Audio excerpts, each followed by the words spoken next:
Hello students, चलिए आज हम फिर से आपके लिए जो चैप्टर ज्योग्राफी से हमने लिया हुआ है एग्रीकल्चर क्लास 10th का है, उसी का जो टॉपिक कल हमने छोड़ा था types of farming. Types of farming में हमने आपको ये बता दिया था कि फार्मिंग को कितने टाइप्स में डिवाइड करते हैं, प्रिमिटिव में, कमर्शियल्स में।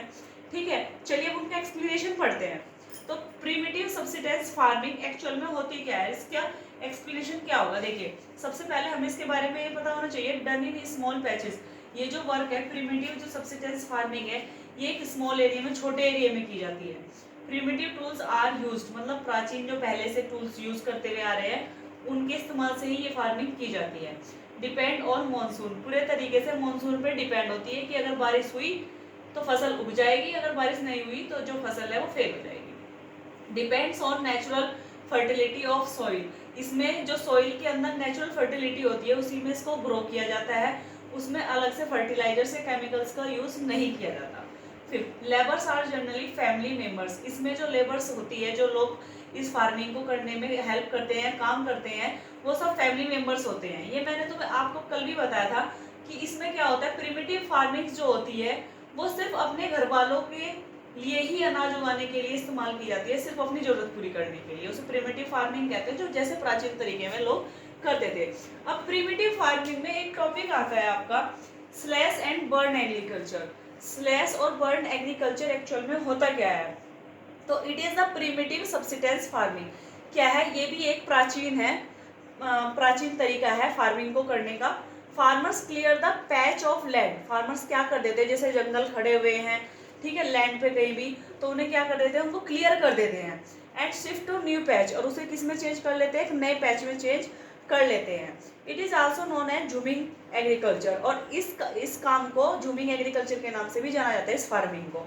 ठीक है, फार्म मतलब खड़े जंगलों में आग लगा दी, आग लगाने के बाद जो राख है उसे वहीं पे उसको जब्त कर दिया, और वो करने के बाद उसमें नई फसलें उगा ली, वहां से फसल उगाई, काटी, चले गए, दूसरी जगह पे जाके फिर से यही काम कर लिया। ठीक है, तो इसे जूमिंग एग्रीकल्चर के नए नाम से भी जाना जाता है। अब आता है सेकंड टॉपिक आपका कमर्शियल फार्मिंग। कमर्शियल फार्मिंग क्या होती है, कमर्शियल नाम से ही आपको पता लग गया होगा कि जो कुछ कमाने के लिए, कमर्शियल पर्पज से किया जाता है काम, प्रॉफिट कमाने के लिए। तो it is done for profit, इसे किया जाता है प्रॉफिट कमाने के लिए।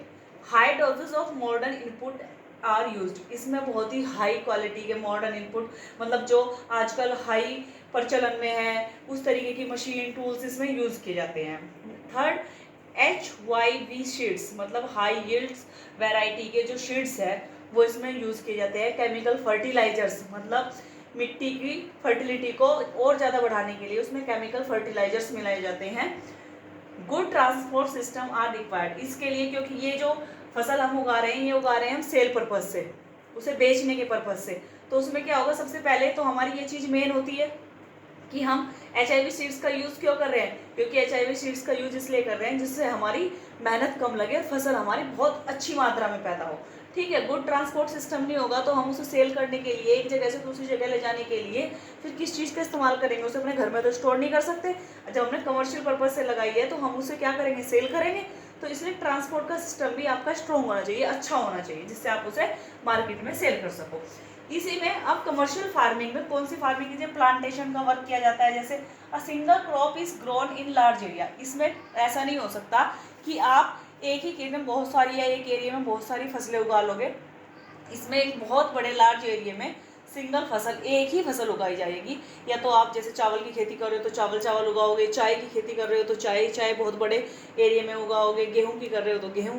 इस तरीके से बहुत बड़े लार्ज फार्म में आप एक ही फसल उगाओगे। It is type of commercial farming, ये एक तरीके की कमर्शियल फार्मिंग ही होती है, जो प्लांटेशन वर्क होता है। यूजुअली मिग्रेट लेबर्स आर इन्वॉल्व, इसमें जो लोग मिग्रेट मतलब एक जगह से छोड़कर दूसरी जगह चले गए काम की तलाश में, ऐसे लेबर्स इसमें रखे जाते हैं।